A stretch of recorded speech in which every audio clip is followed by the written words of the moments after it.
6 en punto de la mañana. Excelente día para cada uno de nuestros televidentes. Les deseamos que tengan una excelente jornada. Arrancamos el desarrollo de la información con nuestros titulares.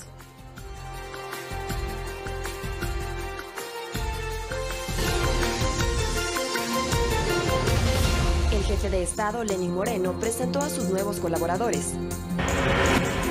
La Fiscalía de Huaquillas ordenó la inmovilización de 1.7 millones de dólares de las cuentas de los hermanos Salcedo Bonilla y la incautación de inmuebles y vehículos. Se investiga una mafia que opera desde hace años en los hospitales del IES. Así lo dio a conocer el presidente del directorio, Jorge Guated.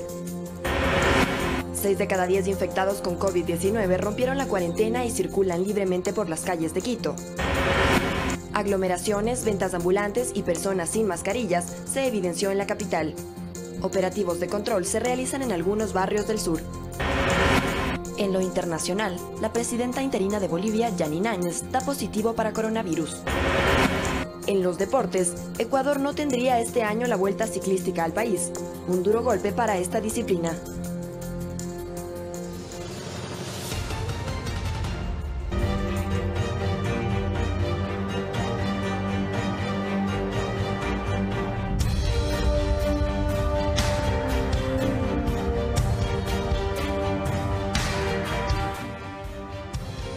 Siete modificaciones realizó el presidente de la República, Lenín Moreno, en su gabinete. Conozcamos quiénes se integran al equipo del trabajo del Ejecutivo. Luis Gallegos Chiriboga es el nuevo ministro de Relaciones Exteriores. Abogado de profesión, diplomático de carrera. Gallegos termina su misión como representante de Ecuador ante las Naciones Unidas. También fue embajador de nuestro país ante el gobierno de Washington. Al Ministerio de Trabajo llega Andrés Ich Pérez, abogado especialista en políticas públicas. Sus labores han estado enfocadas en proyectos de desarrollo, gobierno abierto y participación ciudadana. El Ministerio de Vivienda será otra de las secretarías con nuevo titular. El arquitecto y planificador Julio Recalde toma las riendas del Midubi. Recalde es especialista en mejoramiento urbano y vialidad. La periodista Caridad Vela es la nueva secretaria general de comunicación de la presidencia. Con trayectoria en varios medios de comunicación, Vela ha sido directora de la revista Clave, directora de la Cámara de Comercio e integrante del Consejo Ecuatoriano de Edificación Sustentable. Las modificaciones también abarcan otras instituciones, como la empresa coordinadora de empresas públicas, la cual estará liderada por José Andrés López, quien es especialista en finanzas públicas. López se desempeñó como secretario del Gabinete Sectorial, Económico y Productivo. Juan Aguirre, abogado experto en contratación pública y quien fue consultor del Banco Interamericano de Desarrollo, estará en cambio al frente del Servicio de Contratación de Obras Públicas, SERCOP. La llegada de Aguirre es en lugar de Silvana Vallejo, quien ahora será consejera presidencial. Vallejo, además de ser experta en contratación pública, fue docente y en su aval cuenta con varias publicaciones de libros, artículos y documentos científicos. Alex Llanos, Ecuador TV. El presidente Lenín Moreno anunció que la misión Manuela Espejo, que beneficia a las personas con discapacidad, retomará sus actividades. Hasta el momento, el gobierno entregó 320.000 bonos a adultos mayores. En una visita por la provincia de Napo, el jefe de Estado aportó con 26 títulos de tierras de 500 hectáreas de terrenos productivos. En las orillas del río Napo vive Francisco Ventura Chimbo, en la comunidad aguarina, en la parroquia Misaguayí. Tiene 68 años y un 79% de discapacidad física. Él es uno de los beneficiarios de los bonos adultos mayores en situación de vulnerabilidad que entrega el presidente Lenín Moreno. El primer mandatario visitó el jueves la provincia de Napo y Francisco reconoció la visita, pues nadie antes había llegado a su comunidad. Está agradecido por la presencia suya aquí, que ningún presidente de la República le ha visitado y él está muy contento. Hasta el momento el gobierno nacional entregó 320.000 bonos a adultos mayores, uno de ellos de $50 y otro de $100 como parte del programa Mis Mejores Años. Además, 1.200.000 personas reciben beneficios económicos en el contexto de la pandemia por COVID-19. En esta provincia, el presidente Moreno anunció que la misión Manuel Espejo retomará sus actividades. La misión Manuel Espejo se va a encargar de volver a entregar todo lo que requieren, todo lo que necesitan las personas con discapacidad. Más temprano, el jefe de Estado también visitó el hogar de Pablo Alvarado. Al señor presidente por entregar este título de propiedad. A mí me va a servir para hacer un crédito para poder trabajar en mi finca. El presidente Moreno recordó que la política del gobierno es entregar tierras a quienes siempre les perteneció. La primera línea de agricultores y ganaderos, gente que trabaja en el sector avícola, que no dejó de proporcionarnos bajo ninguna circunstancia el alimento. En esta provincia se entregaron cheques de crédito y 26 títulos de 500 hectáreas de terrenos. Aquí en la provincia hay tremendo potencial para muchos productos. La semana pasada estuvimos aquí y vemos con mucha emoción cómo la guayusa, por ejemplo, se está exportando a Asia, se está exportando a Estados Unidos, con trazabilidad, con anclaje, con fortalecimiento asociativo. Banecuador continúa en todo el país con la entrega de créditos ágiles con tasas bajas, plazos largos y meses de gracia. María Elena Vaca, Ecuador TV.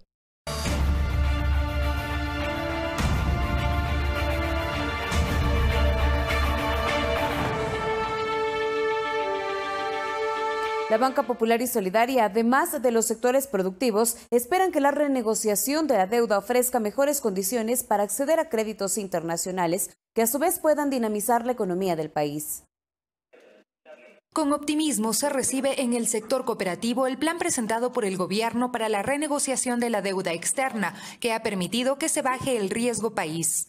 Para que el Ecuador pueda recibir nuevos ingresos que atraigan la inversión internacional hacia nuestro país, para poder canalizarlo también en recursos frescos hacia la inversión a nuevas líneas de crédito. Según Juan Carlos Díaz Granados, director de la Cámara de Comercio de Guayaquil, también se benefician directamente actividades económicas como las de exportación.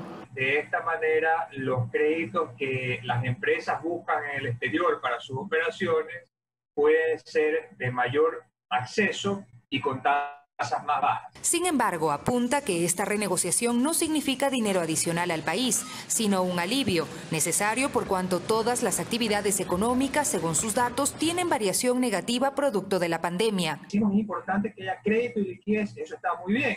Para Abelardo Pachano, analista económico, tanto el Estado, empresarios, trabajadores y también actores como la banca deben buscar el interés colectivo. Si la economía demuestra que se está manejando con seriedad, la banca va a captar bastantes recursos, el país va a captar recursos. Desde el sector de finanzas populares, el llamado al gobierno es a que los recursos que se confíen en el país puedan canalizarse a través de sus instituciones. En las zonas más pobres de este país, de cada dólar que el sector cooperativo capta dentro de esas zonas, colocamos alrededor de $1.65. Sofía Montoya, Ecuador TV. Si bien la renegociación de los bonos de la deuda es calificada como positiva, no es lo único que se debe hacer en materia económica. Analistas proponen acciones adicionales para ordenar las finanzas hacia el futuro. Que el gobierno haya renegociado la deuda es un alivio para la economía, pero no significa que el Ecuador tenga dinero para gastar. El déficit del sector público sigue siendo importante y en tal virtud, todavía hay necesidades de financiamiento a través de créditos de los multilaterales y acuerdos con el Fondo Monetario Internacional. Vamos a requerir más financiamiento. Lo bueno de los multilaterales en general es que le prestan a más años, a 20 años, a 30 años con tasas de interés. Eso está bien. Lo que tenemos que garantizar es que sea un crédito sostenible, bien hecho, bien utilizado. Y al interno, ordenar el gasto es uno de los criterios fundamentales. Lo que siempre se recomienda es que haya una optimización del gasto público, reducir al máximo los gastos innecesarios del sector público y del Estado especialmente. Y también reperfilar el tramo de la deuda interna, añade. De tal manera que el alivio sea complementario. En esa línea, José Hidalgo es partidario de aumentar los ingresos del fisco a través de un incremento al impuesto al valor agregado IVA. Que dentro de una reforma tributaria integral que permita mejorar la estructura de impuestos del país y facilitar la vida al contribuyente, habría que pensar a través de una nueva ley un incremento de 2 o 3 puntos en la tasa del IVA que entre en vigor a partir del próximo año. Sin embargo, para Santiago García, es necesario mantener sin mayores sobresaltos al sistema financiero nacional para apuntar a una recuperación progresiva de la economía. Que podría ser muy riesgoso, subir el IVA puede generar ingresos al Estado y bajar el déficit, pero a mí me preocupa mucho más la producción este rato, que la gente recuperemos nuestro consumo. Y aunque por ahora se logró una bocanada de oxígeno económico, es necesario abordar la crisis con respuestas sistémicas, holísticas y no parciales, concluye García. Eduardo Córdoba, Ecuador TV.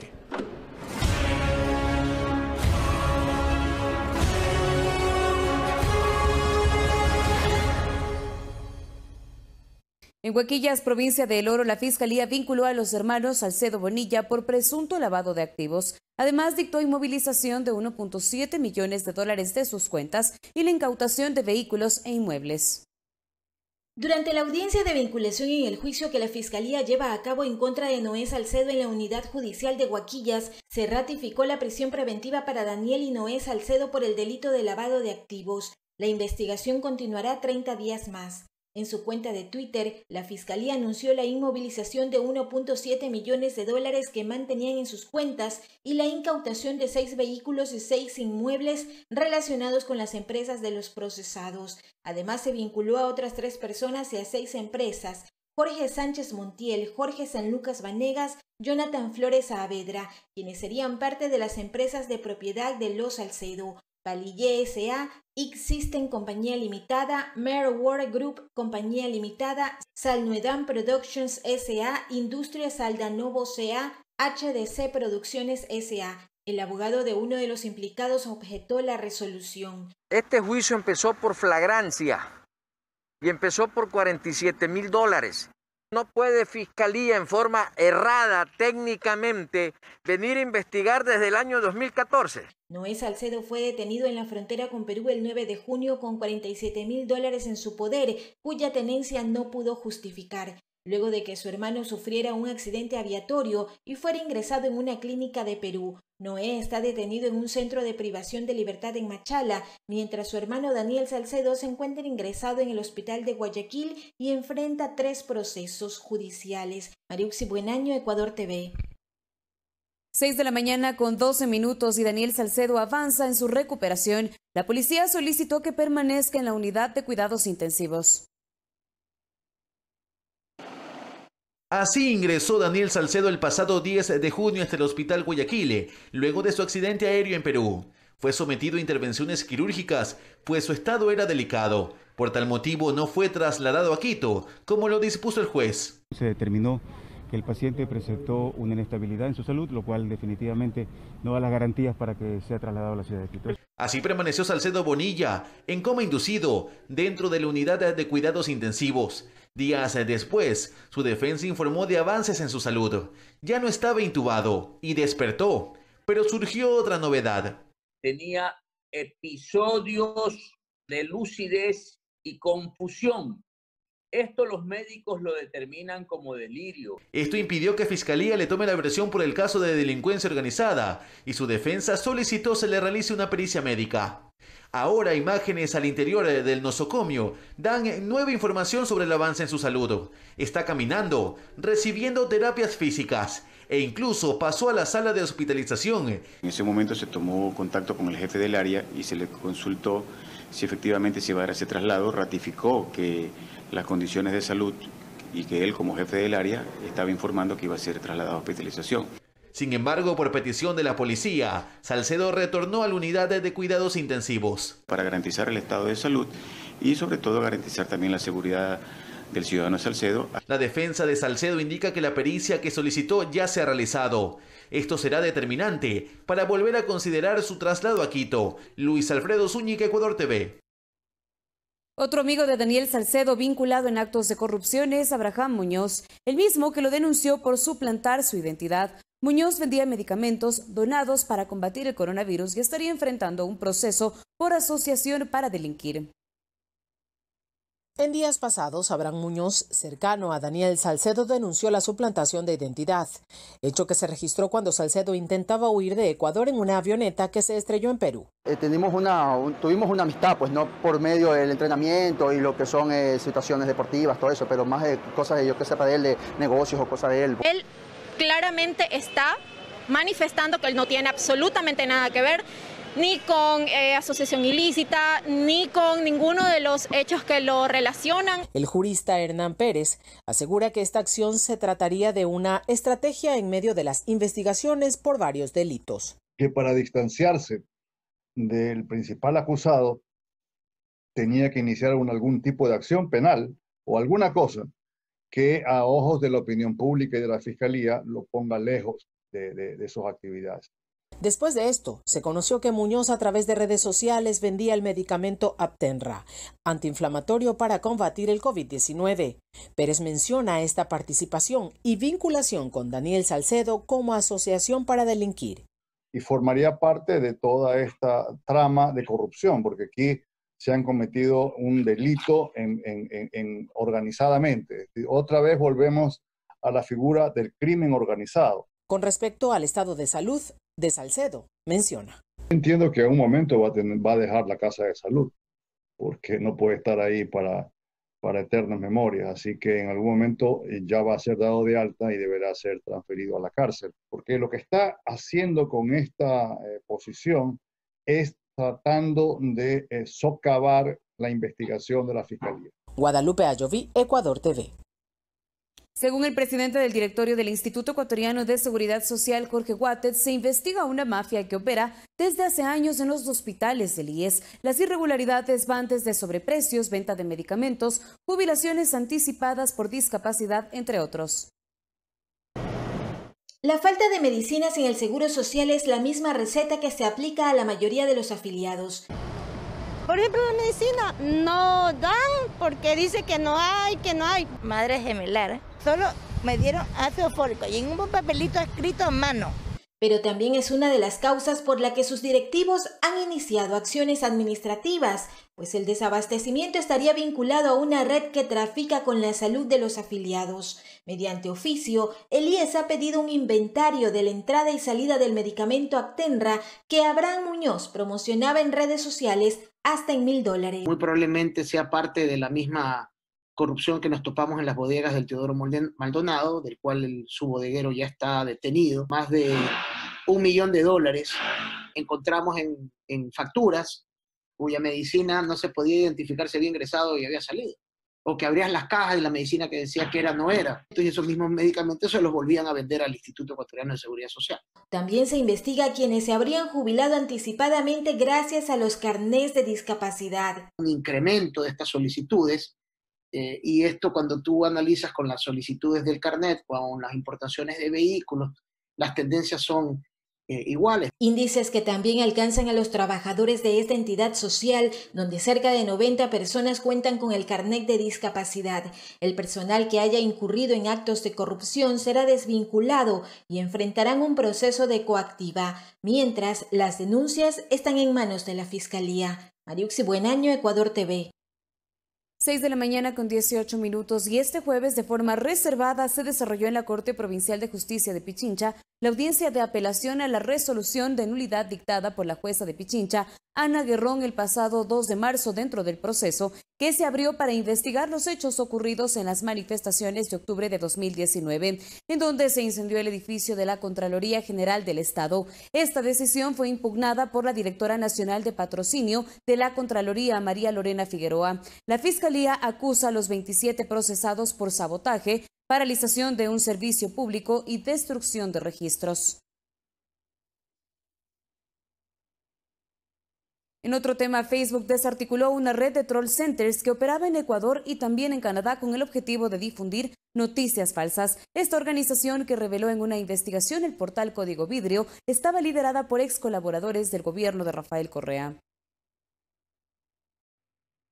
Un aparataje de publicidad y desinformación del correísmo, que incluso operaba con identidades falsas e imágenes de inteligencia artificial, desarticuló la empresa Facebook, en donde la base central de operaciones era Ecuador y Canadá. Todo funcionaba a través de la empresa Estaterra, creada en Quito en julio de 2017. En la Superintendencia de Compañías, esta empresa no registra ingresos, solo un patrimonio de $6.085 y pasivos por $25.000. Que acaban de ser cerradas por Facebook por básicamente hacer actividades ilegales en relación a las prohibiciones que establece Facebook, como por ejemplo el ataque indiscriminado, el acoso. ¿Pero quiénes eran los rostros visibles? Roberto Walgemun, uno de los colaboradores cercanos de Vinicio y Fernando Alvarado, y que estuvo en la Secretaría de Administración Pública, en la Presidencia y en el Cordicom. Pablo Llanes, ex subsecretario de Comunicación del Gobierno de Correa, y María Augusta Enríquez, asesora de Vinicio Alvarado. Facebook descubrió que de la empresa estratega operaban 41 cuentas en su plataforma,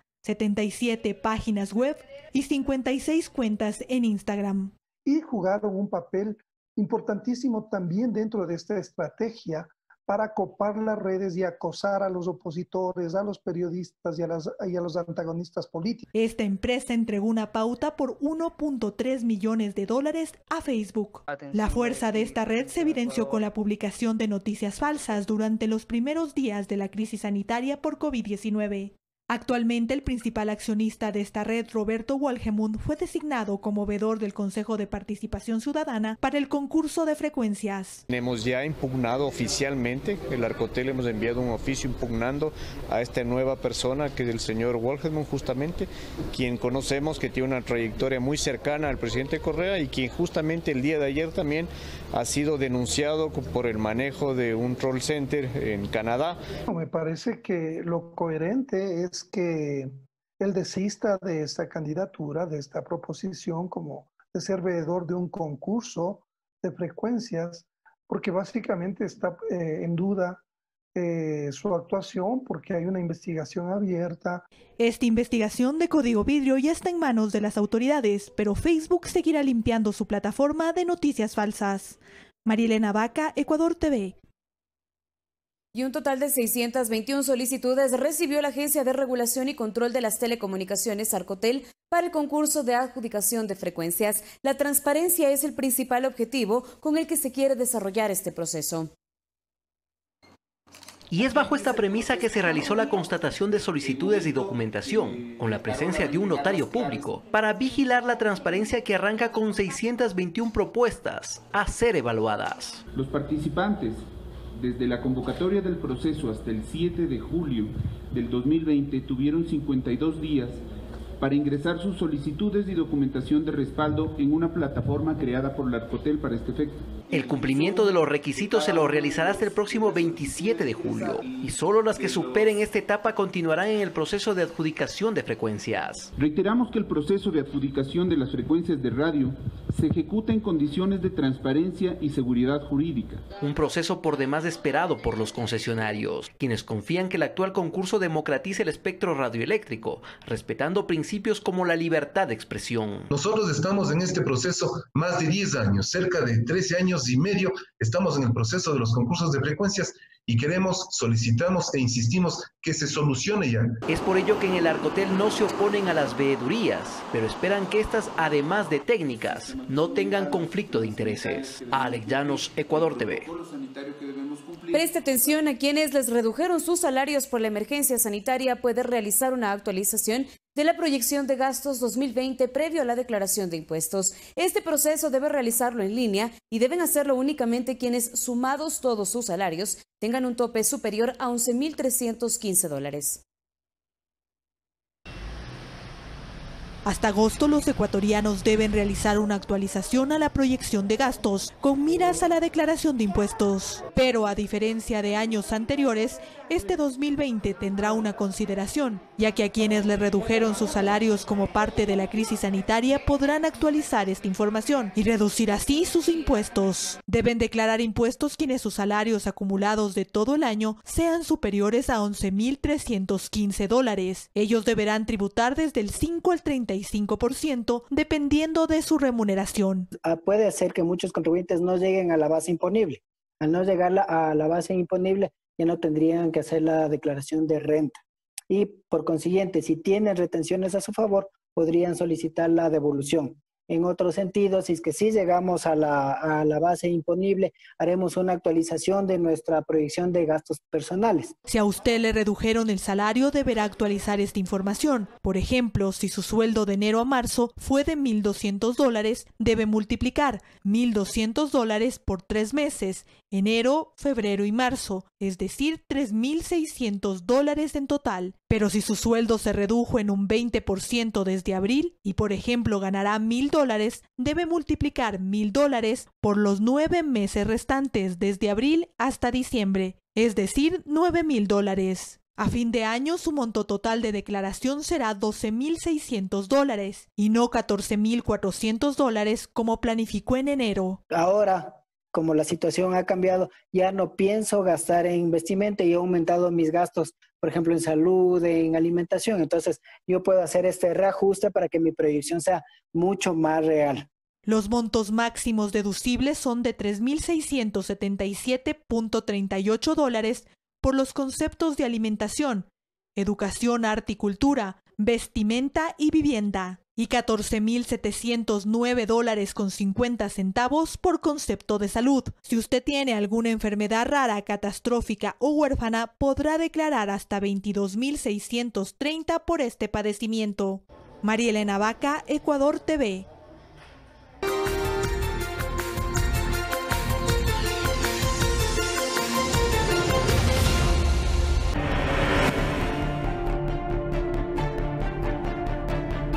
Estamos de regreso con más noticias. Según estudios de georreferenciación citados por el portal digital Código Vidrio, en el Distrito Metropolitano de Quito, en promedio, 6 de cada 10 contagiados rompieron la cuarentena y circulan por las calles de la capital. De acuerdo al análisis del Ministerio de Salud, quienes infringen el aislamiento caminan por la avenida Naciones Unidas en el norte, en el Centro Histórico, en el Recreo en el sur. El pasado 13 de abril, el gobierno presentó esta herramienta digital de Big Data para hacer una geolocalización de casos de coronavirus por zonas. Entre las bondades del sistema se destaca el monitoreo de movilidad y determinar, por ejemplo, los lugares de mayor concentración de casos para hacer el respectivo cerco epidemiológico. Podemos ya saber que ese posible paciente está en una zona y en esa zona ha tenido cierta movilidad en ese perímetro. De acuerdo a datos difundidos por el portal Código Vidrio, la georreferenciación determinó que en Quito, en el mes de mayo, los contagiados rompieron la cuarentena y se movieron 25 kilómetros fuera de su domicilio. En junio, la movilidad fue de 19 kilómetros. El sistema determinó que en estos 2 meses, estas personas se movilizaron en promedio 3 días a la semana por un periodo de 7 horas diarias. Según palabras del ministro de Salud Juan Carlos Ceballos, citadas por el portal digital en mención, en promedio se estableció que en estos últimos meses, en el Distrito Metropolitano de Quito, 6 de cada 10 contagiados circularon en la ciudad, en zonas como la avenida Naciones Unidas en el norte, el Centro Histórico y el Recreo en el sur. Hay que ser mucho más estrictos en el uso de mascarillas cuando estamos en público. Si no se respeta el aislamiento de casos positivos de COVID, el infractor puede ser sancionado por irrespetar decisiones de autoridad competente, figura contemplada en el artículo 282 del Código Orgánico Integral Penal y que es sancionado con 1 a 3 años de privación de libertad. Javier Ceballos, Ecuador TV. 6 de la mañana con 31 minutos y desde el cuartel Epliclachima al sur de Quito, un contingente de militares, policías y un grupo de la Agencia Metropolitana de Control efectuaron controles en el sur de la capital. Se verificó que existen aglomeraciones, ventas ambulantes y muchas personas que no utilizan la mascarilla. A bordo de convoys militares, el operativo de control del cumplimiento de medidas de bioseguridad inició en la zona de Chillogallo, al sur de Quito. Y orientadas fundamentalmente a la concientización de la ciudadanía, que se respeten las normas de bioseguridad que son fundamentales, sobre todo en este momento, donde existe un alto contagio de nuestra población. En la Mena 2, Nueva Aurora, Ajaví, Morán Valverde, La Jota, Marta Bucarán y el barrio de La Ecuatoriana se repitió la misma tónica. Ventas ambulantes que fueron desalojadas de las calles. Es lo que llamamos a la gente que no compre en las calles, que hay lugares especiales como por ejemplo los mercados, los supermercados también, donde ahí sí se cumplen las normas de bioseguridad. En esta zona se encontraron más de 40 vendedores ambulantes ocupando el espacio público sin respetar la distancia social. Algunos aseguran que no tienen trabajo estable y eso les obliga a salir a vender en las calles. Ella no camina, no oye nada. Nunca vino la ayuda. ¿Qué me tocó seguir trabajando el día al día aquí en las calles? No ganamos un mensual. Este joven fue sancionado por no portar la mascarilla mientras lavaba su moto. No quería colaborar con las autoridades y se negaba a salir. Es un acto inicio que se le levanta al señor por no portar la mascarilla. Con la presencia de la fuerza pública, algunos corrieron, otros dejaron sus baldes en la calle con productos por miedo a las sanciones. Sin embargo, las aglomeraciones en estas zonas son una constante, así como personas sin mascarillas o haciendo mal uso de ellas. Es que la gente no toma conciencia de la gravedad de la situación. Entonces, primero, el distanciamiento no existe. Esta mujer, al ver las cámaras, volvió a colocarse la mascarilla. Los pretextos para no usarla no faltan. Señora, ¿por qué no está usando la mascarilla si es obligatorio? No, sí, ahorita nomás por salir. Señor, no está usando la mascarilla, ¿qué pasó? Sí, lo que estaba comiendo mandarinita. En el operativo participaron 400 militares, 70 policías y un grupo de la Agencia Metropolitana de Control. Con imágenes de Javier Salazar, Verónica Rivadeneira, Ecuador TV. Los mercados de Quito están considerados como lugares con mayor presencia de casos de COVID-19. Frente a ello, las autoridades implementan normas de bioseguridad para que la ciudadanía retorne a estos centros de abasto. Ella es Olga Tello, comerciante del mercado de Santa Clara de Quito. Todas las mañanas madruga rumbo a su trabajo a pesar de tener miedo de contraer al COVID-19 y de contagiar a los suyos. Sí tengo miedo de venir a trabajar, pero la necesidad es más, porque yo les mantengo a mis nietos. Y bendito sea Dios, hasta le gané el cáncer, señorita. Yo le gané el cáncer y bendito sea Dios, me tiene hasta ahora, hasta aquí. Y así seguiré luchando para ayudarles a mis nietos. Al igual que Olga, existen más comerciantes que incluso ya se han practicado la prueba del COVID-19 para atender con mayor seguridad a sus clientes. Más segura porque nosotros estamos con contacto con muchas personas, entonces estamos más seguras para atender al cliente mejor. Con corte hasta el 2 de julio, son 3 los mercados de la capital que registran el mayor número de contagios de COVID-19 y son los siguientes. Las Cuadras con 36 casos positivos, Chirillacu con 20 casos y Calderón con 18 casos positivos. Estos mercados de Quito cuentan con una presencia de 1.000 comerciantes y más de 2.000 clientes diarios. Este es el protocolo que siguen las autoridades cuando se reporta un caso positivo. A través de la Secretaría de Salud, pues todos los comerciantes que han dado positivo en su prueba PCR han sido ya inmediatamente aislados, van a su hogar y a seguir el tratamiento y el aislamiento domiciliario que corresponde en estos casos. Clientes de estos establecimientos nos cuentan cómo ha sido su experiencia en los mercados de la capital en medio de la emergencia sanitaria. O sea, tienen sus medidas de seguridad, o sea que es confiable venir al mercado Santa Clara. Si tienen la precaución, le desinfectan, uno tiene que estar consciente que guarda la distancia y le tratan bien. Si usted va a realizar compras en alguno de los mercados, recuerde mantener el distanciamiento social correspondiente y es obligatorio el uso de la mascarilla. Carla Arcentales, Ecuador TV. La comunidad científica corrobora más efectos colaterales del COVID-19 y su impacto en el paciente. Un estudio que se realizó a 214 pacientes de COVID en China determinó que el 36% presentaron síntomas neurológicos como neuralgias, convulsiones y accidentes cerebrovasculares. Investigadores ecuatorianos indican que al ser un virus nuevo, se debe seguir de cerca sus efectos en las personas. Estudios que no solo se practicaron en China. En Francia, científicos de ese país estudiaron a 58 pacientes infectados. De ellos, al menos la mitad, registraron cuadros de inflamaciones cerebrales que se tradujeron en desorientaciones, neuralgias, confusiones y desvaríos. Para el epidemiólogo e investigador Marcelo Aguilar, el COVID-19 es un virus nuevo. Por tanto, conforme avanza y se desarrolla su infección, la comunidad científica descubre nuevos síntomas. Y en la medida que más circulación veamos, situaciones distintas van a ir apareciendo. Por esto y otros aspectos más, al coronavirus hay que enfrentarlo con disciplina y responsabilidad, sobre todo en Quito, acota el académico Aguilar. Estamos en el momento de mayor peligro en la transmisión. El presidente del Colegio de Médicos de Pichincha, Víctor Álvarez, afirma que para propiciar una recuperación económica de la sociedad es vital un pueblo sano. La comunidad debe ser solidaria con el personal médico que está enfrentando y afrontando esta pandemia, afirma. Necesitamos solo 3 cosas de la comunidad: uso de mascarilla, lavado continuo y prolijo de las manos y el distanciamiento social. El COVID es una enfermedad que se la debe tomar en serio, acotó el dirigente de los médicos. Se comporta de una manera muy diferente a las otras enfermedades que nosotros habíamos sido acostumbrados. El SARS-CoV-2, que es el virus, se transmite en pacientes asintomáticos y ese es el problema. Javier Ceballos, Ecuador TV. 6 de la mañana con 37 minutos y salas con equipos especializados de oxigenación se habilitaron en el Centro de Atención Temporal Quito Solidario para pacientes con COVID-19 en condición moderada, en las que permanecen 6 de 119 contagiados en recuperación. Sin embargo, la falta de profesionales de la salud persiste e impide incrementar la atención en el lugar. El arribo de una ambulancia activa todos los protocolos de seguridad para recibir a un nuevo paciente contagiado con sintomatología moderada de coronavirus, que ingresa a recuperación bajo vigilancia médica. En el interior del Centro de Atención Temporal Quito Solidario del Parque Bicentenario, la vigilancia se realiza por áreas. Esta, que cuenta con equipos especializados, fue inaugurada hace pocos días.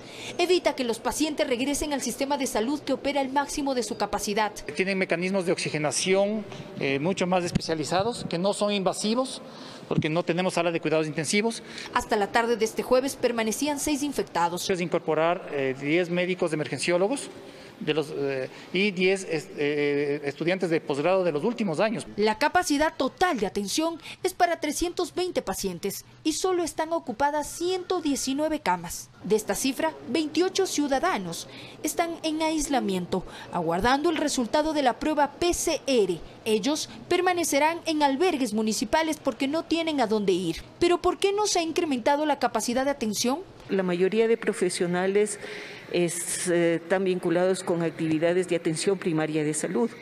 Abarca aspira que Quito Solidario opera al 80% de su capacidad, pero la búsqueda de galenos en Quito es otro problema. Encontramos que en la ciudad no existía suficiente personal de médicos, especialistas, emergenciólogos. Desde el pasado 23 de mayo, el Centro de Atención Temporal ha atendido a 300 personas. Hasta este 9 de julio, 218 profesionales de la salud trabajan aquí, entre ellos los 21 médicos que fueron enviados desde Guayaquil. Valeria Villarroel, Ecuador TV. La Comisión de Fiscalización de la Asamblea Nacional recibió la comparecencia de médicos e investigadores ecuatorianos y de otros países, incluido al biofísico alemán Andreas Kackler, para conocer argumentos y evidencias científicas sobre el dióxido de cloro o el CDS, una sustancia alternativa ante el COVID-19. Aquí detalles de un tema que no está exento de polémicas entre la comunidad científica. Participaron médicos que aseguran que los resultados alcanzados con el uso del CDS, fórmula magistral o dióxido de cloro, son exitosos al momento de tratar casos de COVID-19. Andreas Kackler, biofísico alemán creador de dicha fórmula, dijo que lleva 13 años realizando estudios con la aplicación del dióxido de cloro para contrarrestar diversos virus con éxito y sin reacciones ni efectos colaterales. No existe ni una sola muerte en 100 años con una persona de dióxido de cloro, ni en el PubMed ni en el MESH. En esa línea, médicos e investigadores que se agrupan en la Coalición Mundial Salud y Vida, COMUSAV, de México, Colombia, Bolivia y Ecuador, aseguran que existen 6.000 casos debidamente documentados y con el rigor científico que exigen los organismos internacionales de certificación de medicamentos, aunque la FDA, por ejemplo, lo condena porque lo confunde con el cloro, sostienen. La misma FDA que ha financiado Wuhan, la creación de este virus, porque el Dr. Fauci ha puesto $3,7 millones para financiar a Wuhan para la creación de este virus que está matando a ustedes, a su gente y a todos. Del otro lado están quienes cuestionan su uso porque se advierte que, científicamente, no hay medicamento, producto natural o medicina alternativa que reduzca la transmisión del coronavirus. Lo que existe al momento son tratamientos para casos graves. Es la combinación de corticosteroides con anticoagulantes. Es todo lo que hay. El resto es charlatanería pura y hay que alertar a la comunidad. Así como a la Agencia de Regulación, Control y Vigilancia Sanitaria, ARSA, añadió, cuyo director también asistió a la comisión y se mostró abierto a procesar los estudios. Nosotros hacemos el debido trámite como tiene que hacerse científicamente para asignar las poblaciones de estudio como tienen que darse dentro del protocolo. Los asambleístas de la comisión decidieron también llamar a médicos detractores del dióxido de cloro en los próximos días. Eduardo Córdoba, Ecuador TV.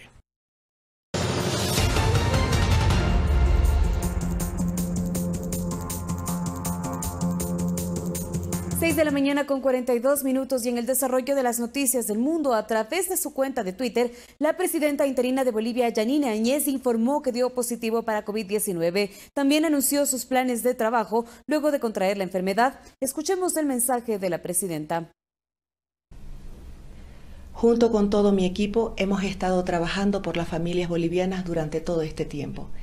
Y dado que en la última semana muchos de ellos dieron positivo al coronavirus, me hice la prueba y también he dado positivo.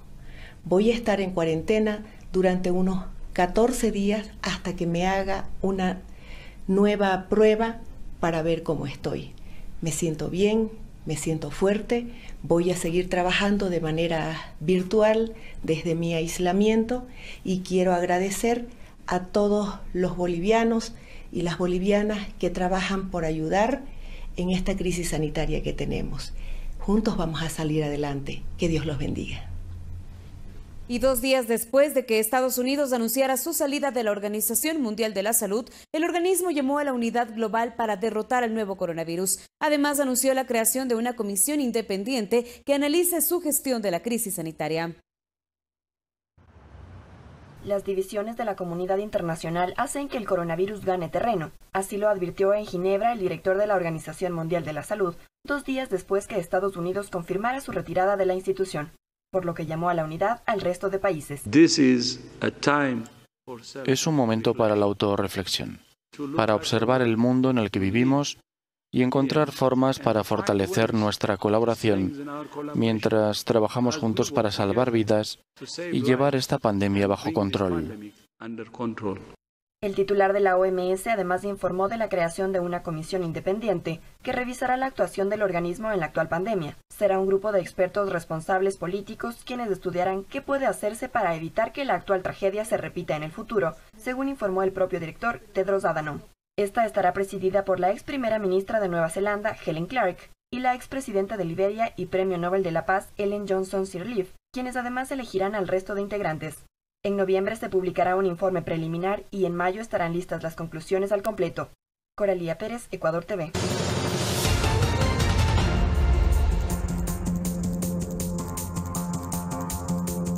Rusia presentará a América Latina su medicamento contra el COVID-19. Mientras tanto, el gobierno de Serbia dio marcha atrás con las medidas de confinamiento tras 2 días de protestas. Estas y otras noticias en nuestro segmento El Mundo Ahora.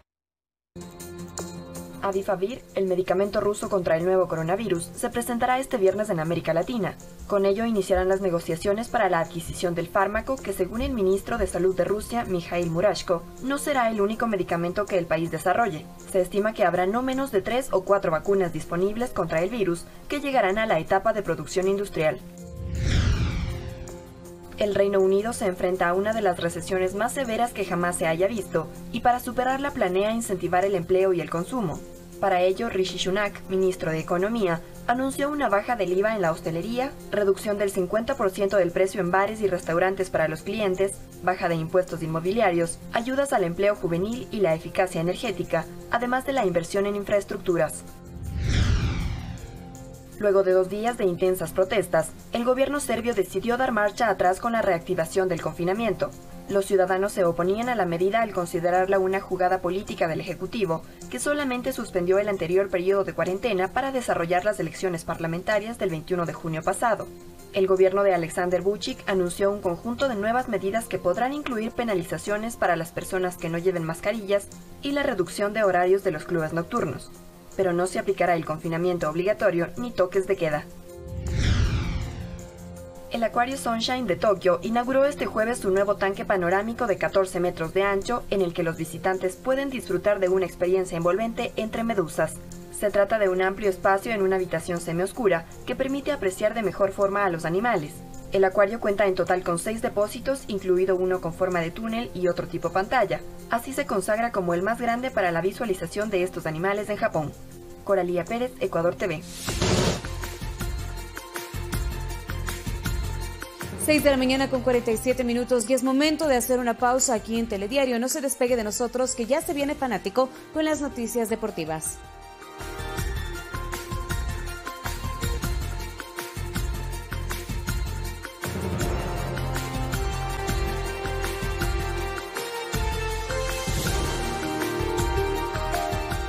Amigos y amigas, muy buenos días. Gracias por seguir con nosotros en Telediario este viernes 10 de julio de 2020.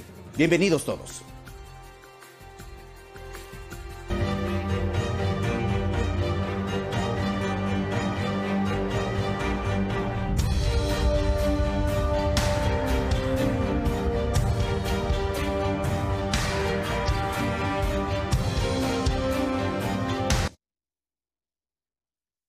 Bueno, les contamos que 7 modificaciones realizó el presidente de la República, Lenín Moreno, en su gabinete. Conozcamos quiénes integran el nuevo equipo de trabajo.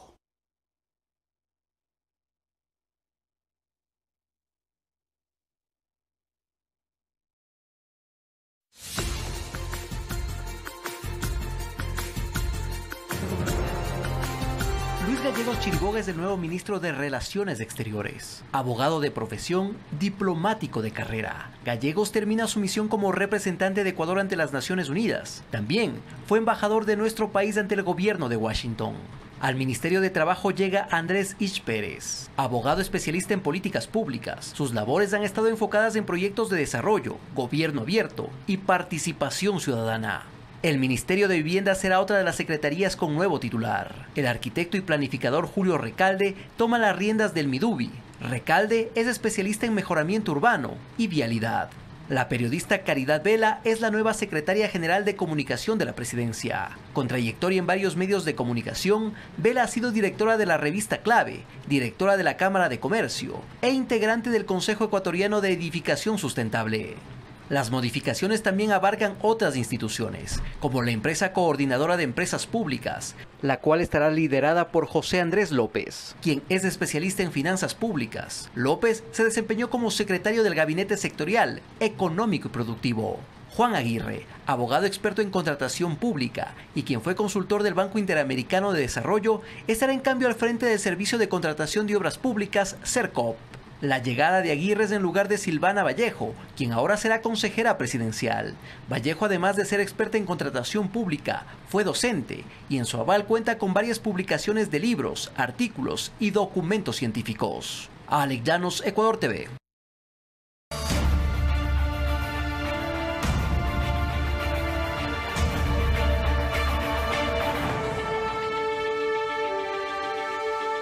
La Banca Popular y Solidaria, además de los sectores productivos, esperan que la renegociación de la deuda ofrezca mejores condiciones para acceder a créditos internacionales, que a su vez puedan dinamizar la economía del país. Con optimismo se recibe en el sector cooperativo el plan presentado por el gobierno para la renegociación de la deuda externa, que ha permitido que se baje el riesgo país. Para que el Ecuador pueda recibir nuevos ingresos que atraigan la inversión internacional hacia nuestro país, para poder canalizarlo también en recursos frescos hacia la inversión a nuevas líneas de crédito. Según Juan Carlos Díaz Granados, director de la Cámara de Comercio de Guayaquil, también se benefician directamente actividades económicas como las de exportación. De esta manera, los créditos que las empresas buscan en el exterior para sus operaciones pueden ser de mayor acceso y con tasas más bajas. Sin embargo, apunta que esta renegociación no significa dinero adicional al país, sino un alivio necesario por cuanto todas las actividades económicas, según sus datos, tienen variación negativa producto de la pandemia. Sí, es importante que haya crédito y liquidez, eso está muy bien. Para Abelardo Pachano, analista económico, tanto el Estado, empresarios, trabajadores y también actores como la banca deben buscar el interés colectivo. Si la economía demuestra que se está manejando con seriedad, la banca va a captar bastantes recursos, el país va a captar recursos. Desde el sector de finanzas populares, el llamado al gobierno es a que los recursos que se confíen en el país puedan canalizarse a través de sus instituciones. En las zonas más pobres de este país, de cada dólar que el sector cooperativo capta dentro de esas zonas, colocamos alrededor de $1.65. Sofía Montoya, Ecuador TV. 7 de la mañana con 12 minutos. El gerente general del BIES, Diego Burneo, nos acompaña esta mañana aquí en Telediario para conversar sobre la situación del Banco del Seguro Social y los servicios que se ofrecen a los ciudadanos, sobre todo en medio de esta emergencia sanitaria que enfrenta el país. Economista, buenos días. Gracias por estar aquí en este espacio. Fabricio, buenos días. Un gusto conversar con usted y con los televidentes. Muchas gracias, muy gentil. Gracias por acompañarnos. Bueno, hace pocos días usted ha asumido esta gran responsabilidad, gerenciar el Banco del Instituto Ecuatoriano de Seguridad Social. ¿En qué situación ha encontrado usted el BIES? A ver, creo que hay que aclarar, lo voy a enfocar de puntos. El primero es temas internos que, como en toda institución, existen problemas de organización, problemas que tienen que ser solucionados. ciertos incumplimientos con entes de control, temas internos informáticos que hay que solucionarlos. Pero no quisiera basarme en esa línea de análisis porque ese es un trabajo interno y para eso me he comprometido, para darle soluciones. Pero yo creo que el BIES, como se lo encuentra y como debería ser, es más interesante hablar de lo que debería ser el BIES. Y para eso estoy. El BIES tiene que ser una banca de inversión que sea un factor de recuperación económica para el país, que sea un factor de acceso, ¿no es cierto?, también, porque también es parte de nuestra normativa, de servicios financieros especializados para nuestros jubilados y nuestros afiliados. Esas son las dos cabezas del BIES. Una cabeza de banca de inversión institucional como cualquier otra y una cabeza de prestación de servicios especializados a afiliados y jubilados. Y también una línea, aunque más pequeña, pero importante, de servicios a la ciudadanía a través de los préstamos prendarios. Entonces, en el lado de servicios financieros a los afiliados y jubilados, tenemos que diferenciar los créditos hipotecarios y los créditos quirografarios.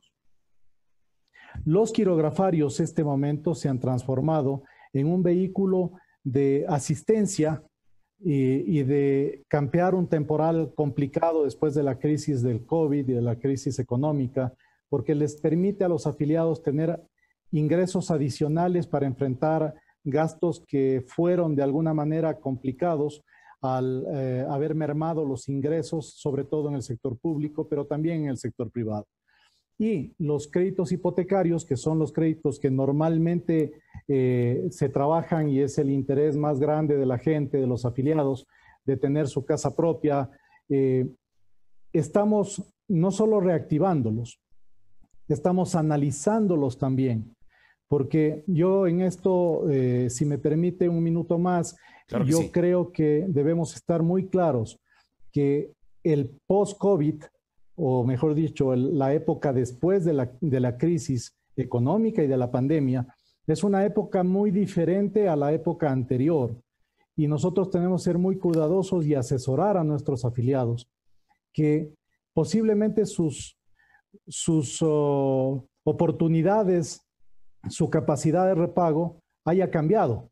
Y ellos tienen que ser muy cuidadosos porque a nosotros como entidad financiera y tenemos la obligación de recuperación, no quisiéramos vernos enfrentados, ¿no es cierto?, a un escenario complicado en donde los que recibieron créditos para sus casas después tengan problemas de pago y nos toque enfrentar nosotros la necesidad de recuperar esas casas. Por eso estamos haciendo un trabajo de asesoramiento también. De acuerdo. Economista Borneo. De afinamiento, si lo queremos decir. Economista Borneo.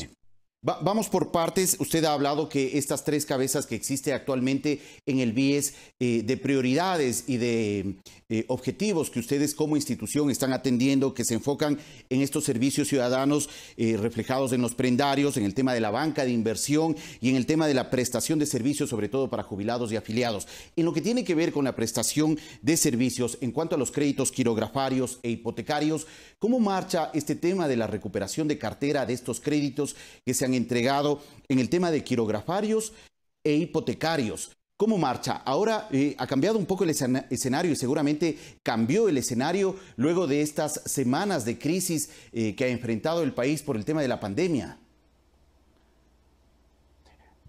La pregunta que usted hace es muy oportuna y muy importante.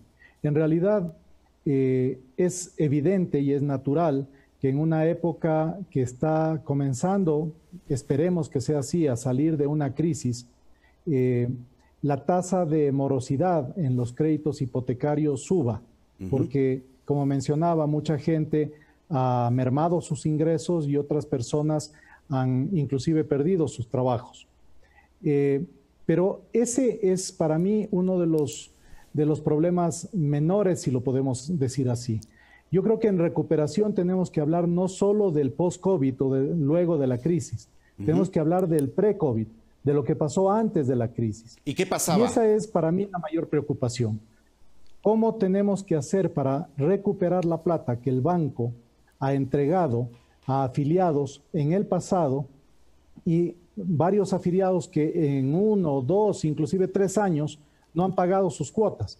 Para eso nosotros tenemos obligación coactiva y simplemente un mensaje a ellos, pese a que la ley humanitaria ahora nos impide entrar en procesos coactivos, tengan la seguridad que estamos ya trabajando en procesos prejudiciales para recuperar los activos del banco.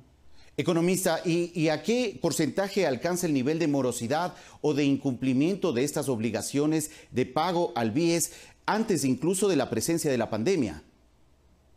Bueno, antes de la pandemia estábamos alrededor del 7%, que ya es alto. Claro. Ahora estamos cercanos al 10% en el tema hipotecario y estamos haciendo todo el trabajo técnico. Gracias a Dios cuento con un equipo profesional, técnico, especializado, tanto en banca pública como en inversiones, y me siento respaldado por ellos. Pero estamos trabajando para lograr bajar esa tasa de morosidad, para lograr encontrar un sistema de asesoramiento a los propios afiliados, para cumplir con lo que dice la ley humanitaria, tener que reprogramar, reperfilar esas deudas para que sean viables para nuestros afiliados el poder pagarlos. Tenemos todos estos procesos, pero lógicamente es un ajuste. Hemos hecho cambios en poderes notariales por obligación del cambio de la administración, hemos hecho delegaciones y ahora estamos ya en el proceso de afinamiento dentro de lo que nosotros llamamos la fábrica de créditos hipotecarios. Debemos entender que durante esta época de pandemia, de emergencia sanitaria, esa morosidad en el pago de los créditos hipotecarios en el BIES creció en cerca del 3%, 4%. Sí, yo diría más cerca del 3%, pero lógicamente creció y es natural que crezca. Yo creo que el concepto de una banca de inversión eficiente o profesional es enfrentar los diferentes escenarios. De hecho, tenemos otro escenario mucho más complicado, que son los incrementos de necesidades de financiamiento, de liquidez para servicios de salud del propio IES, que es nuestro dueño. En principio, el IES, nosotros lo que somos es un administrador profesional de los fondos que recibe el IES por parte de las aportaciones. Pero a mí no me preocupa tanto ese crecimiento como ineficiencias que han existido en el pasado y que tienen que ser enfrentadas, porque esas son, digamos, las ineficiencias que han estado permanentemente vistas o existentes y no se ha tomado medidas al respecto. El tema del momento post-COVID es un reto para todos, para el gobierno, para los bancos públicos, los bancos privados, la empresa privada y todos los ciudadanos. Y tenemos que encontrar las mejores formas de salir de esa crisis. Ahí, si usted me permite, yo quisiera mencionar algo. Por eso me permití al inicio explicarle de estas dos cabezas del BIES, la banca de inversión por un lado y los servicios financieros por otro. Los servicios financieros dejémoslos por el momento de lado, porque estamos dando un análisis técnico. Pero la banca de inversión es sumamente importante de mencionar, porque aparte de ser una obligación del BIES, es y va a ser un mecanismo de recuperación económica, al ser un mecanismo de recuperación económica en el Ecuador, va a generar más trabajo y crear nuevos afiliados y con eso cubrir esa brecha de las personas que han tenido que desafiliarse por pérdida de trabajo. Pero también nos permite ver a futuro y nos permite ver ese balance actuarial. Se ha hablado mucho del déficit actuarial, pero nosotros tenemos que enfrentar y encontrar las estrategias necesarias para, en base a inversión, encontrar cómo reducimos esos déficits actuariales a futuro. Economista, ¿qué es lo que tiene planeado entonces en esta nueva administración que usted ha asumido en cuanto al tema de la banca de inversión, de los planes de inversión? Entendemos que actualmente el BIES tiene comprometido cerca de 8.000 millones de dólares en cerca de 60 diferentes tipos de papeles, bonos, que es difícil negociarlos en este momento, pero ¿cuál es un poco el plan de la gerencia general en este momento para poder fomentar las inversiones del BIES y poder obtener mayores recursos económicos que den fortaleza a la institución? Usted ha topado dos puntos fundamentales. Uno es el gran portafolio que tenemos en bonos del Estado, que en principio no es malo el concepto. Lo que tenemos que hacer es reperfilar esa deuda y en ese proceso estamos, para mejorar nuestros flujos de mediano y largo plazo, porque tenemos que tener también una línea de estabilidad de ingresos. Pero el otro punto que usted mencionaba, y para mí un punto fundamental, es trabajar con una banca de inversión para ingresar recursos al Ecuador, pero no en una competencia o lo que ha estado pasando en el BIES, que por un lado recibimos aportaciones y por otro lado entregamos créditos o entregamos inversiones. ¿Qué quiere decir eso? Que de alguna manera se ha estado compitiendo entre los servicios financieros y la inversión en el sector privado. Y nos hemos olvidado que, como toda banca de inversión, tenemos un portafolio muy fuerte que puede ser respaldo para traer flujos del exterior y también del interior de otras fuentes para inversión en la economía. De esa manera nosotros podemos enfocar y enfrentar esos dos retos que de otra forma tendrían que competir entre ellos por financiamiento, enfrentarlo de dos fuentes diferentes de ingresos. Una fuente de aportaciones para servicios a los afiliados y jubilados y una fuente en base al portafolio y al respaldo que tenemos para atraer recursos del exterior e invertir en la economía. Economista. Generando los beneficios que comenté. Economista, ¿cuántos recursos aproximadamente tendría destinado o programado invertir el BIES en sectores económicos? ¿Y en qué tipo de sectores eventualmente se podría invertir? Justamente lo que le mencionaba, si nosotros no traemos recursos del exterior, dadas las nuevas necesidades del IES y dadas las necesidades de servicios financieros, la cantidad sería realmente limitada para la economía del país. Esa es la razón para estar activamente trabajando, y en estas semanas que he estado frente al banco, hemos estado activamente trabajando con grupos y bancos de inversión del exterior para, apalancados en el portafolio, traer recursos frescos. Esa es la meta que tenemos. A mí no me interesa lo que se ha planificado en el pasado de invertir, porque todo después del COVID ha cambiado. Y esa es la razón por la cual yo estoy trayendo, o estoy tratando de traer, mejor dicho, recursos. Y en eso también contamos con el apoyo del Estado, porque hay que ser claros. Nosotros tenemos que llegar a un acuerdo con todas las partes. Si no trabajamos en conjunto, la solución no va a existir. La única forma es juntar esfuerzos y trabajar en una sola línea para darle una solución al país. Y van a haber recursos para el sector privado. ¿Y hay una meta que se está estableciendo el BIES para poder contar como recursos para inversión? Mire, las metas que se tenían planificadas son metas bastante cortas, entre 100, 200 millones de dólares. Nosotros queremos incrementar mucho más esa meta, pero tenemos que hacer un trabajo conjunto y un trabajo profesional para traer recursos del exterior. De acuerdo, economista. Si me permite, quisiera que podamos hablar un poco más sobre el tema de las prestaciones de servicio, que sin duda son también temas que atraen mucho el interés de los afiliados, de los jubilados.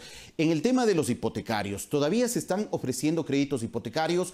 ¿Es posible en este momento que los afiliados puedan renegociar sus deudas debido a las condiciones y a los difíciles momentos que estamos atravesando? Bueno, la primera respuesta es sí. Existen los servicios hipotecarios y de hecho la fábrica de créditos hipotecarios del banco está trabajando. Es evidente y es natural que haya una merma en la demanda de créditos hipotecarios por la propia crisis. Dentro de los créditos que están en la fábrica, que están en procesamiento, ¿no es cierto?, también estamos haciendo un análisis y un proceso de asesoramiento a los propios afiliados que quieren los créditos. Pues tenemos que cuidar mucho al afiliado y también al universo de afiliados y jubilados.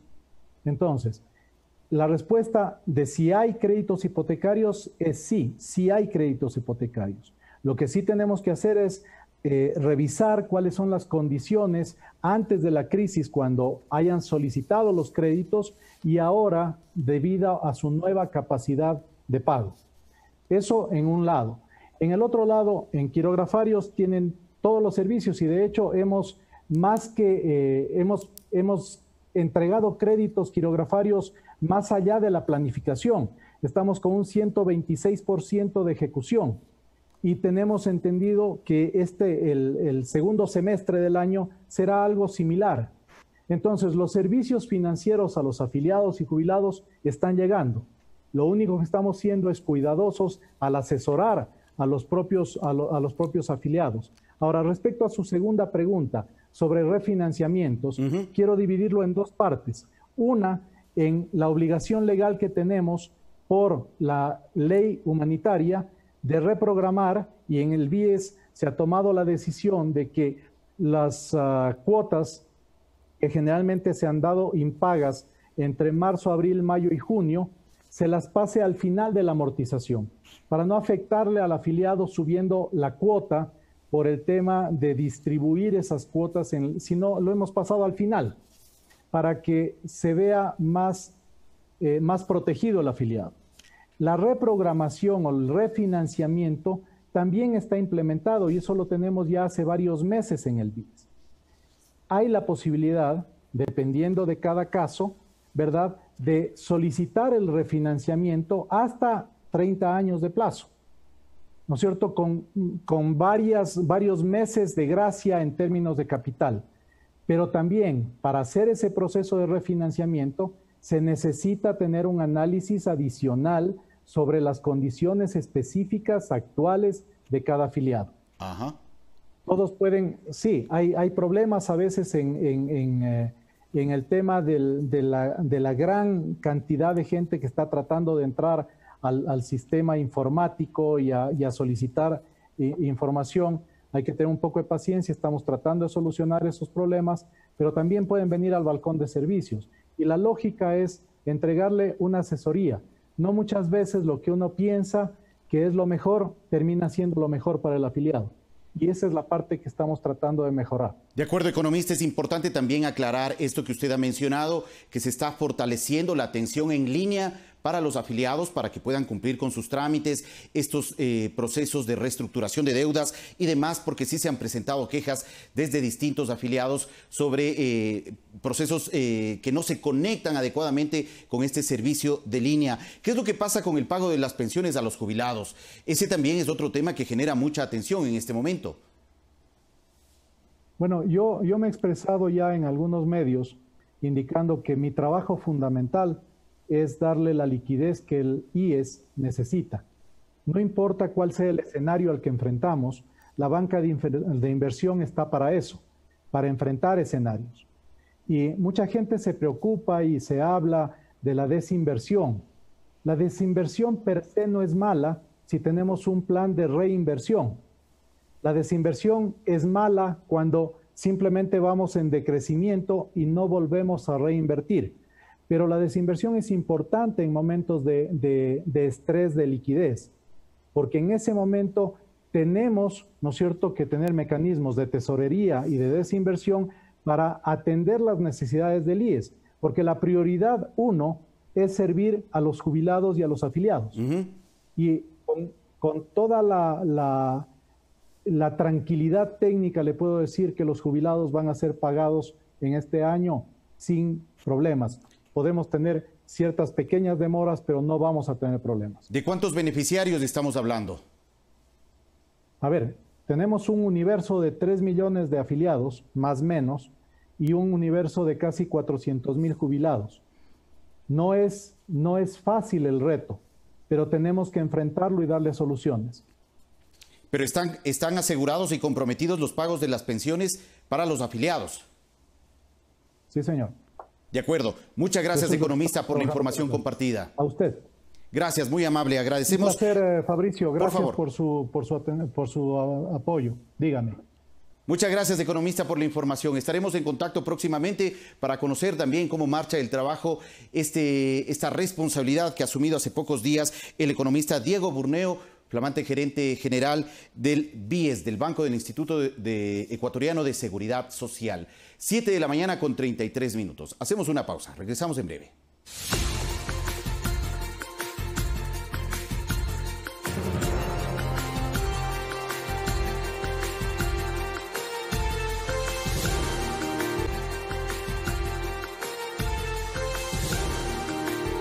7 de la mañana, 36 minutos. El economista José Hidalgo, director de Cordes, nos acompaña esta mañana vía videoconferencia para conversar sobre la situación y el escenario económico fiscal del país. Economista, bienvenido. Buenos días, muchísimas gracias, Fabricio. Gracias, economista, por estar en este espacio. Bueno, ¿cuál debería ser o cuáles deberían ser los siguientes pasos de las autoridades en materia económica del país luego de que se alcanzó esta renegociación de la deuda con el mayor grupo de tenedores de bonos? Bueno, hay que dejar claro primero lo importante de este paso, pero justamente lo insuficiente en materia fiscal. Es decir, se está dando un paso importante en el sentido de que alivia mucho las necesidades de financiamiento del fisco para el siguiente, incluso los próximos años, pero eso no significa que los problemas fiscales estén resueltos, ni mucho menos. Claro. En ese contexto, los siguientes pasos deberían ser, primero, buscar una renegociación también de la deuda, por ejemplo, con China, a fin de obtener recursos frescos y a la vez aliviar en algo las necesidades o las obligaciones de pago de este y los próximos años, principalmente de este y el siguiente, diría yo, que son los años más complicados, esperamos, en materia económica.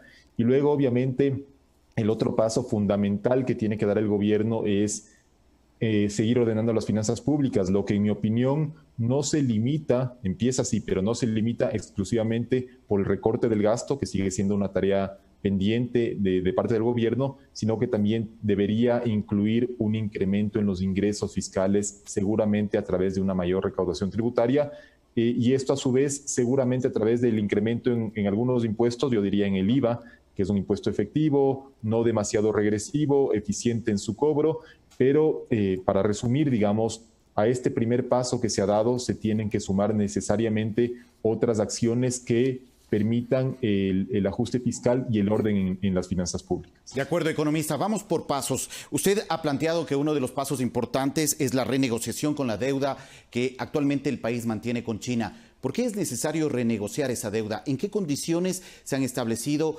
los créditos que el gran país asiático ha ofrecido a nuestro país? A nivel de créditos bilaterales, China es el principal acreedor del Ecuador, por mucho. Si no me equivoco, la deuda con China está en el orden de los 6.000 millones y es una deuda principalmente contratada durante la administración anterior que tiene como características plazos de vencimiento relativamente cortos, de alrededor de 7 años, y una tasa de interés también relativamente alta, también en el orden del 7% anual. Entonces, esas amortizaciones de deudas van a implicar también un esfuerzo fiscal importante en este año y en el siguiente, y sería deseable que el Ecuador, de una manera similar a lo que consiguió con los acreedores de bonos soberanos, pueda suavizar las obligaciones de pago, al menos de estos 2 primeros años, a fin de tener un poco más de alivio en la caja fiscal. ¿Hay un escenario propicio para que Ecuador pueda establecer una negociación o una renegociación de su deuda con China, mucho más luego de lo alcanzado con el mayor grupo de tenedores de bonos? Creo que China es un acreedor difícil de negociar, ¿no? Tienen fama los negociadores chinos de ser duros en sus negociaciones. Entonces, me temo que, sin decir que la otra negociación haya sido fácil, ni mucho menos, me temo que la negociación con China también va a tener sus dificultades y que seguramente no va a haber, por ejemplo, un alivio en el monto adeudado, como sí hubo en el caso de los bonos soberanos. El capital pasó de 17.300 a 15.800 millones, lo que significó un descuento de 1.500 millones en el monto adeudado, más allá del descuento que también se consiguió en la tasa de interés y la extensión en el plazo de pago. Creo que con China va a ser un poco más difícil, pero en todo caso, si es que se consigue al menos aliviar en algo las obligaciones de pago para este año y el siguiente, esperando que la economía ecuatoriana en adelante se siga recuperando, ya sería un paso adelante. ¿Cuánto está significando actualmente este compromiso con China dentro de los esfuerzos fiscales que tiene que hacer el país? La cifra exacta del servicio de la deuda de China en el presupuesto de Estado, lamentablemente no lo tengo en la cabeza, Fabricio. Como le dije, la deuda china ronda los 6.000 millones, la deuda, digamos, oficial, más allá de la que se tenga por preventas de petróleo, que todavía no está muy bien contabilizada, pero es, al ser el principal acreedor bilateral del Ecuador, ese servicio, que además corresponde a una deuda de corto plazo, es un esfuerzo fiscal importante.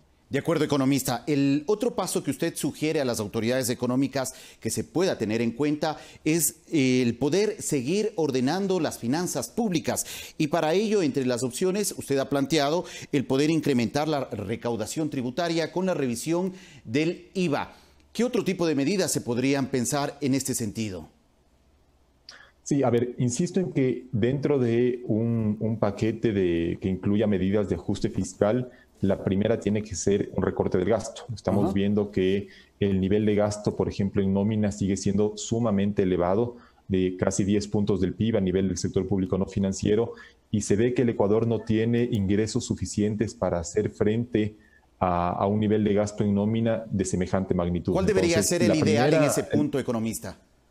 No hay un punto ideal, de hecho, Fabricio, porque hay países, digamos, exitosos como Uruguay, que tiene un gasto público elevado, superior al 30% del PIB, si no me equivoco es 35% del PIB, y hay países que en los últimos años al menos les fue bien y fueron un ejemplo de crecimiento económico, como Perú o como Chile, que tienen un gasto público bastante menor. No hay una cifra mágica, pero se ve que en el caso del Ecuador, es decir, a nivel de cada país, la cifra debería tomar en cuenta primero una eficiente dotación de servicios básicos de la ciudadanía, de salud, de educación, seguridad, justicia principalmente, pero esa cifra no puede estar desconectada de los ingresos con los que cuenta el sector público. Si es que yo quisiera ofrecer educación gratuita y de calidad a todo el mundo y que ya nadie tenga que llevar a sus hijos al colegio privado, eso elevaría muchísimo el gasto público, pero no tengo ingresos suficientes para hacer frente a esa demanda. Entonces, con un ingreso permanente que tiene el Ecuador, que en la actualidad es bajo, en el caso de los ingresos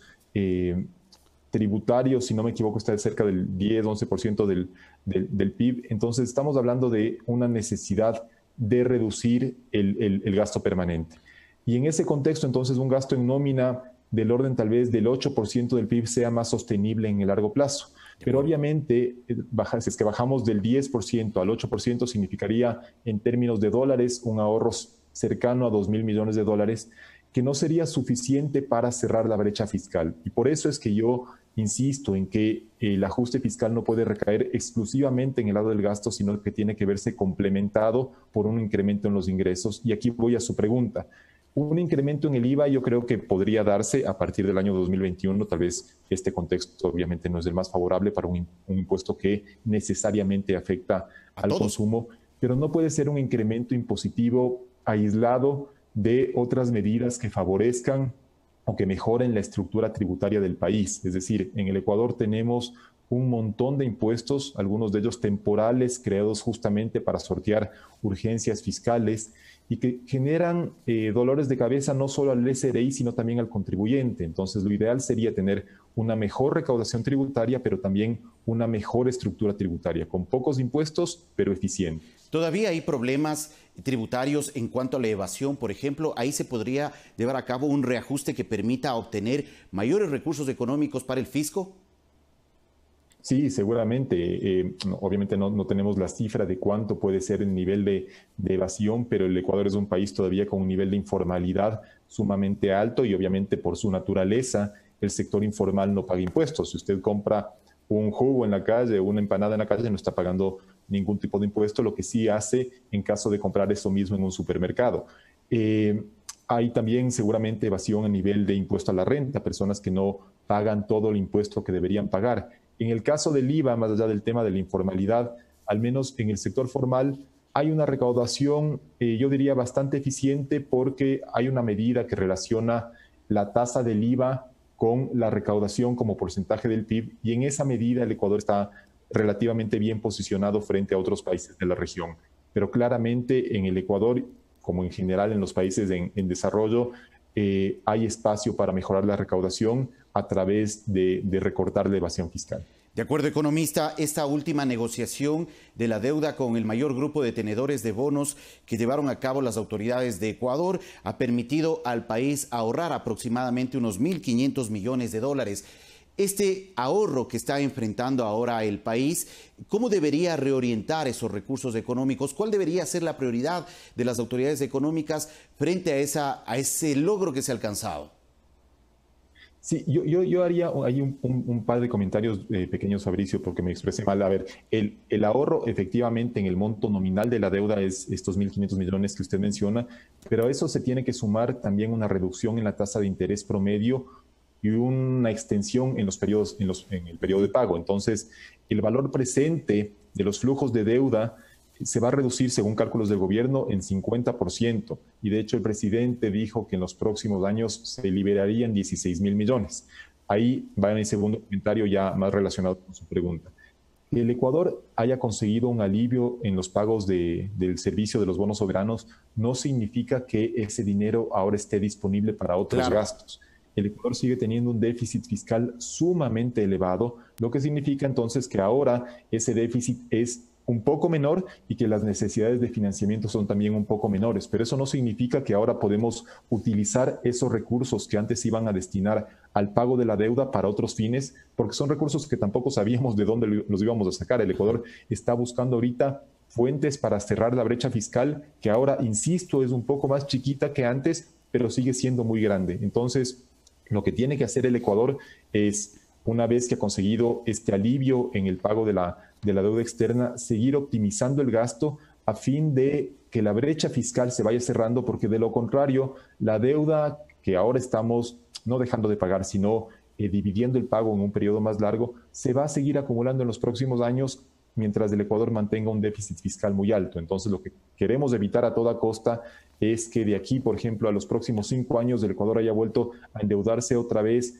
a un ritmo sumamente acelerado, tal vez en condiciones muy onerosas, y el servicio de esa nueva deuda nos invalide todo el esfuerzo que se hizo para tratar de mejorar el perfil de pago de la actual deuda. De acuerdo, muchas gracias, economista, por la información compartida. Muchísimas gracias a usted. Gracias, muy gentil al economista José Hidalgo, director de Cordes, por ofrecernos su punto de vista sobre esta reciente negociación de la deuda con el mayor grupo de tenedores de bonos. 7 de la mañana con 49 minutos. Nueva pausa, regresamos en pocos minutos.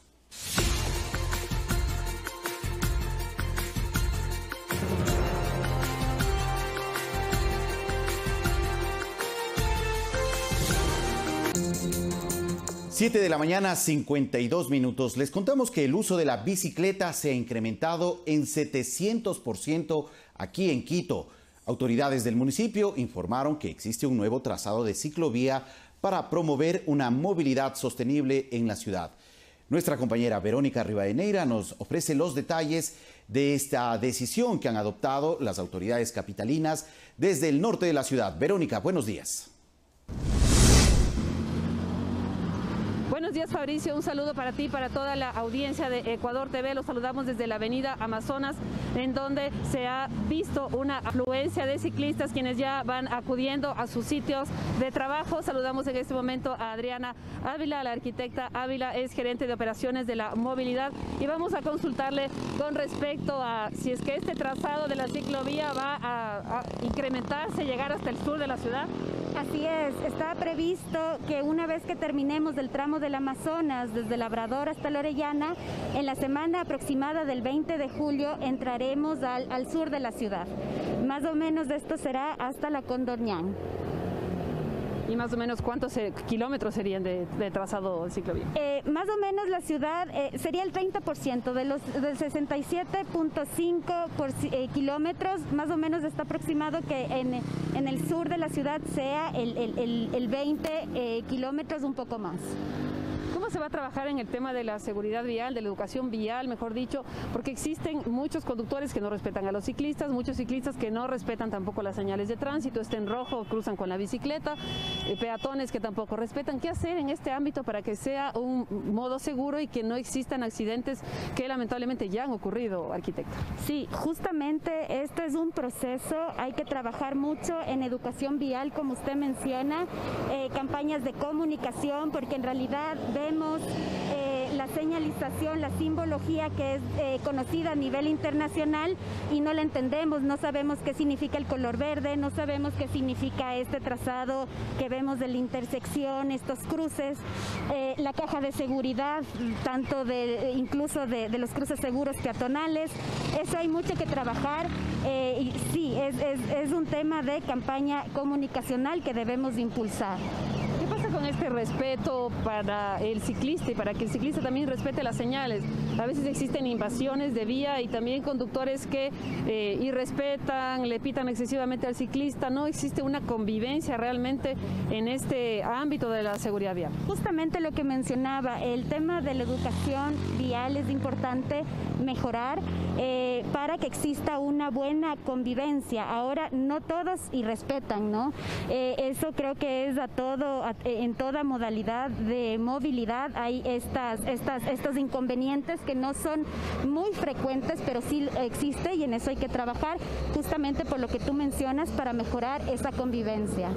En el tema de la seguridad en sí, ¿qué tipo de medidas usan los ciclistas o se va a exigir, por ejemplo, que usen casco, que usen rodilleras, que usen algún chaleco reflectivo para que puedan ser visualizados en la noche? Es importante también estos aspectos porque hay conductores que están circulando y de la nada aparece un ciclista que está con ropa oscura, a veces parece increíble, pero pasa.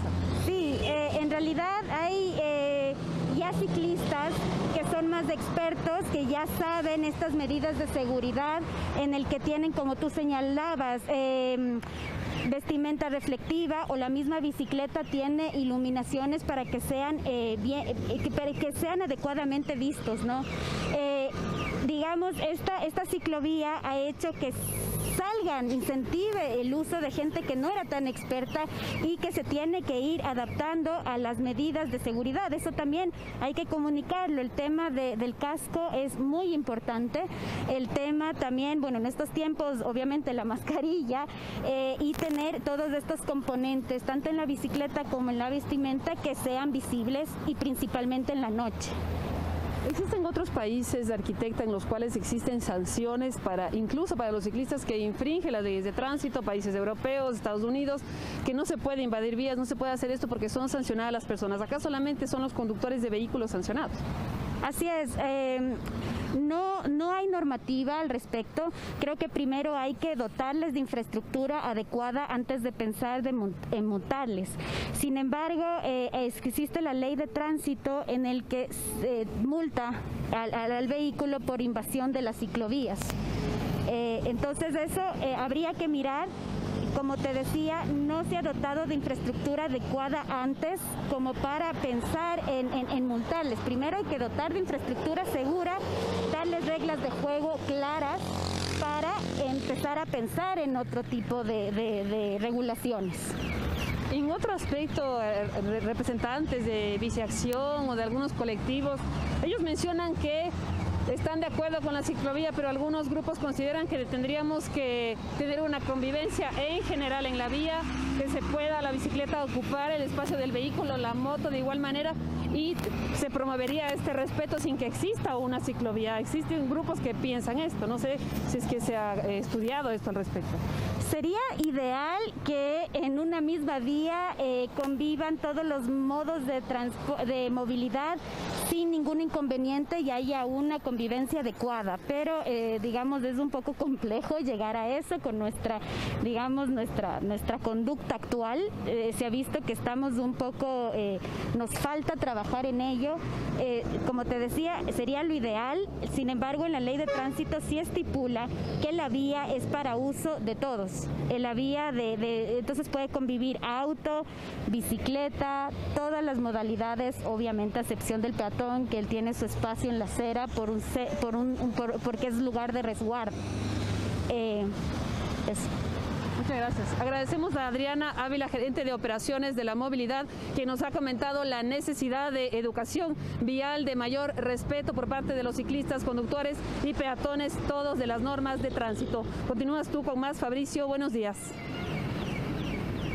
Buenos días, gracias Verónica, y sin duda es importante que todos asuman una responsabilidad en estas decisiones tan importantes y tan inclusivas que ha adoptado la municipalidad en cuanto a la movilidad sostenible en buena hora por la ciudad y también por la comunidad de ciclistas.